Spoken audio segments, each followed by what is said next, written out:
안녕하십니까? 2024년 6월 21일 금요일 인도네시아 헤드라인 시작합니다. 첫 번째 소식입니다.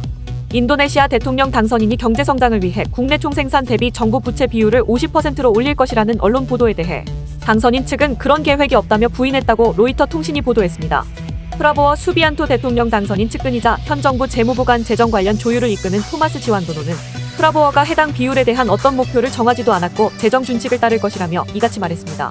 앞서 블룸버그 통신은 프라보워 당선자가 향후 5년 동안 정부 부채 비율을 현재 40% 미만에서 점차 50%까지 올리길 원한다고 보도하였고, 이에 따라 인도네시아 금융시장이 크게 출렁거렸습니다. 참고로 오는 10월 취임 예정인 프라보워 당선자는 경제성장률 8% 달성을 위해 정부 부채를 늘리겠다는 의지를 표명하며 재정적자 규모를 GDP의 3%로 묶어놓은 인도네시아 재정준칙에 대해서는 이를 변경할 계획이 없다면서도 재정준칙이 자의적인 숫자에 불과하다고 말하기도 했습니다. 한편 인도네시아의 GDP 대비 국가채무 비율은 2022년 기준 39.9%이며 지난해 재정적자는 GDP의 1.65% 수준으로 12년 만에 가장 낮았습니다. 다음 소식입니다. 신수도 누산타라 중앙정부지구 개발권을 가진 신수도 당국은 최근 투자 유치에 성공하며 프로젝트 추진에 탄력을 받고 있다고 전했습니다. 신수도 당국에 따르면 현재 국내외 투자자들로부터 해당 지구에 대한 투자 의향서를 416건 접수했으며 이는 올해 초 369건에서 증가한 수치입니다. 주요 투자자로는 현지 기업 및 인도네시아 부동산협회 회원들과 함께 싱가포르, 말레이시아, 중국, 유럽, 미국, 중동 등 해외 기업들이 참여하고 있습니다. 특히 아랍에미리트 기업 에마르 프로퍼티스는 누산타라 개발을 위해 정부와 협력할 준비가 되어 있으며 조코이 대통령은 해당 기업이 상당한 금액을 투자할 것이라고 밝혔습니다. 한편 현재 정부는 1단계 기반 시설과 인프라 구축에 주력하고 있지만 향후 민간 부문의 참여가 늘어날 것으로 전망됩니다. 다음 소식입니다. 인도네시아 정부가 불법 온라인 도박 확산의 우려를 표명하며 온라인 도박과의 전쟁을 선포하였습니다. 세계 최대 무슬림 국가인 인도네시아에서는 모든 형태의 도박이 금지되어 있음에도 불구하고 지난해 300만 명 이상의 국민들이 국내 총생산의 약 1.5%에 해당하는 200억 달러 규모의 온라인 도박에 참여한 것으로 추정되고 있습니다. 부디 아리 정보통신부 장관은 온라인 도박은 매우 우려스러운 일이며 국민들의 피를 빨아먹고 있다고 강조했습니다. 이어 정부는 현재까지 200만 개 이상의 불법 온라인 도박 웹사이트를 폐쇄하고 수천 개의 은행 계좌를 동결하는 등 강력한 조치를 취했으며 곧 공식적인 태스크포스를 구성할 계획이라고 전했습니다.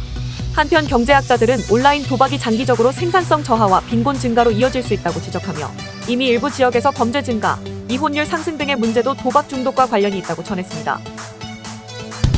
다음 소식입니다. 인도네시아 정부가 국민건강보험 가입자를 위한 표준화된 입원 치료 제도를 도입하면서 이로 인해 전국적으로 병상 수가 2만 3천 개 이상 줄어들 수 있다는 우려가 제기되고 있습니다. 조코이 대통령은 지난달 모든 보험 가입자에게 표준화된 병동을 제공하도록 하는 법령을 발표했습니다. 이에 따라 정부 소유 병원은 전체 병실의 60% 이상을, 사립병원은 40% 이상을 단일 등급 병동으로 운영해야 합니다. 보건부 차관은 이로 인해 현재 25만 3,100개인 총 병상 수가 약 9% 감소할 것으로 예상했습니다. 그러나 차관은 현재 정부 병원의 평균 병상 점유율이 50에서 60%에 불과하므로 이번 개혁이 환자 치료나 입원의 차질을 빚지는 않을 것이라고 장담했습니다. 하지만 일부 국회의원들은 이번 개혁으로 인해 환자들의 치료 접근성이 더욱 악화될 것이라는 우려를 표명했습니다. 특히 외딴 지역의 병원 수용 능력 부족 문제가 지속되고 있는 상황에서 병상 감소로 인한 악영향이 불가피할 것이라고 지적하였습니다. 또한 의료 전문가들은 이번 개혁이 필연적으로 보험료 인상으로 이어질 것이라는 우려도 제기했습니다. 다음 소식입니다. 한국 주요 은행들의 인도네시아 현지법인 실적이 엇갈리고 있습니다. 특히 KB국민은행과 우리은행, 신한은행 등은 인도네시아 경기 침체의 여파로 큰 폭의 순이익 감소를 기록했습니다. 금융감독원에 따르면 KB부코핀은행은 올 1분기 말 529억 원의 순손실을 냈습니다. 지배기업 지분 기준 당기순 손실은 354억 원으로 전분기 대비 131억 원이 늘었습니다. 우리소다라은행도 작년 말 600여억 원의 당기순이익을 기록했지만 올 1분기 말에는 141억 원으로 크게 감소했습니다.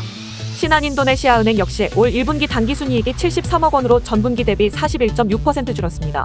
이처럼 한국 은행들의 인도네시아 영업실적이 부진한 것은 지난해 현지 경제 침체의 영향이 큰 것으로 보입니다. 하지만 전문가들은 현 시점의 실적 부진만으로 시장 공략의 성패를 가늠하기는 이르다고 말하며 인도네시아가 여전히 유망한 거대 내수시장이라는 점을 고려할 때 향후 성장 가능성은 여전히 높다고 평가하고 있습니다. 실제로 KB국민은행은 부코핀은행에 대한 유상증자 등 장기적인 관점에서 정상화를 위한 투자를 지속해왔으며 자산 건전성 개선에도 힘쓰고 있습니다. 우리은행 역시 현지화 전략과 자산 포트폴리오 최적화 등을 통해 잠재 리스크에 대비해 나갈 계획입니다. 다음 소식입니다. 코스맥스가 인도네시아 자외선 차단제 시장에서 신사업 기회를 모색하고 있습니다. 코스맥스는 현지 파트너사를 대상으로 뷰티 세미나를 열고 핵심 기술을 소개하며 변화하는 시장 환경에 맞는 새로운 사업 기회를 발굴하는 데 주력하겠다는 입장입니다. 이번 세미나에서 코스맥스는 자외선 차단제 글로벌 트렌드와 함께 자체 개발한 기술력을 집중적으로 소개하였습니다. 또한 최근 식품의약품안전처로부터 자외선 차단제의 기능성을 추가로 인정받은 점도 강조하였습니다. 코스맥스 관계자는 인도네시아, 태국 등 동남아 지역에서 K-뷰티가 지속적으로 높은 관심을 받고 있다며 시장 다각화 흐름에 따라 주요 신흥국 진출에도 적극 나서고 있다고 말했습니다.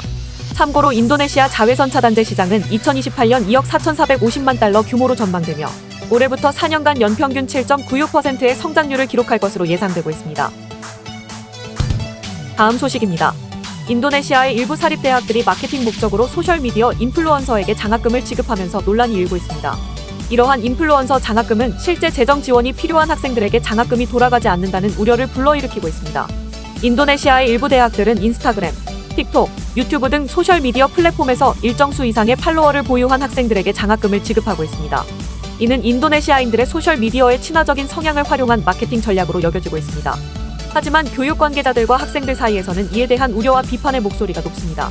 재정 지원이 필요한 학생들이 오히려 소외되고 있다는 지적이 나오며 인플루언서들이 이미 광고 등으로 수익을 내고 있다는 점에서 그들에게 장학금을 지급할 필요가 있는지에 대한 의문이 제기되고 있습니다. 반면 사립대학들이 신입생 확보에 어려움을 겪고 있는 상황에서 인플루언서 마케팅이 필요하다는 주장도 있습니다. 대학들은 이를 통해 가시성을 높이고 긍정적인 이미지를 전달할 수 있다고 평가하고 있습니다. 시청해주셔서 감사합니다. 다음 시간에 뵙겠습니다.